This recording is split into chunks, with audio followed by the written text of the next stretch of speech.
நாம் தமிழர் கட்சியில் இருக்கும் ஹியூமாயின் தற்பொழுது ஒரு பதிவு ஒன்றை போட்டுள்ளார். அதில் நேற்றைய தினம் நாகப்பட்டினத்தில் திரு SKG சேகர் என்கிற முன்னாள் திமுக பொறுப்பாளர் 100க்கும் மேற்பட்ட திமுகவினரோடு சேர்ந்து தமிழக வெற்றிக் கழகத்தில் இணைந்துள்ளார். ஆனால் இது ஒரு பொய் செய்தி ஆகிவிடக் கூடாது என்பதற்காக ஆளும் கட்சியை சேர்ந்தவர்கள் ஊடகங்களிடம் பேசி தங்கள் கட்சியிலிருந்து பிரிந்தவர்களை நாம் தமிழர் கட்சியை சேர்ந்தவர்கள் என பொய் செய்தி வெளியிட வைத்திருக்கின்றனர்.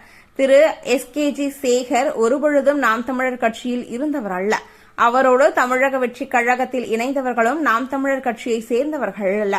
ஆனால் ஆளும் கட்சி என்பதால் திமுக தரப்பில் ஊடகங்களை வலியுறுத்தி இதுபோன்ற பொய்யான செய்திகளை வெளியிட வைக்கிறார்கள். குறிப்பாக தந்தை டிவி நிர்வாகத்திற்கு ஒரு அறிவுறுத்தல்.